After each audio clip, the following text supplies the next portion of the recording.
अस्सलामुअलैकुम, मैं हूं सबा भट्टी और आप देख रहे हैं MAT20 न्यूज HD। आइए नजर डालते हैं आज की अहम खबर पर।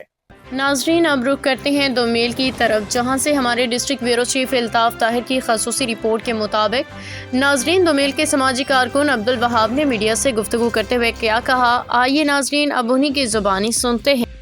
दोमेल अस्पताल जी पेंटरी अस्पताल है डंगरा नहीं उसकी मुसलसल डॉक्टर आज तो महीना हो गया अस्पताल डॉक्टर नहीं आना पाया। जिस EDO साहब नाल रब्ता किया गया तो उन्होंने आखा जी शरीफ साहब डॉक्टर होने जी उत्थे वैक्सीन मिलनी पई। वैक्सीन अजे तक असां 11वें महीने जो तैनात हुई भी अजे तक वैक्सीन क्या बंदे माल ससर मरना पा लोगों ने भिड्डां बकरियां वाधा घाटा पे होना, लेकिन कोई डॉक्टर नहीं। जड़ा आना वा क्लास 4 है वह भी आना कोई चंद मिनट को लेना उस तो बाद चला जाना।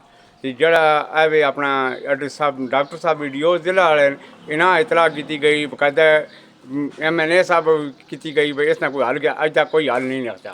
इस बर वक्त हल किया वजे क्योंकि लोगों ने माल में मरना आगो कुर्बानी दाड़े खाली तस्वीर ना या बनाया ना डॉक्टर बना के या पुराने रिकॉर्ड पेश करके उसना कुछ नहीं बनना। इस मुसलसल हल किया वजे क्योंकि लोगों ने कीमती माल है इस बचा वजे। वज़ीर आला तक अपील है कि इस जल्द जल्द इस हल किया वजे। इतनी बड़ी अस्पताल है और लख रुपए जो गवर्नमेंट खर्च हो रहे हैं उस इस्तेमाल जो सही ना हो उसका फ़ायदा कोई नहीं है।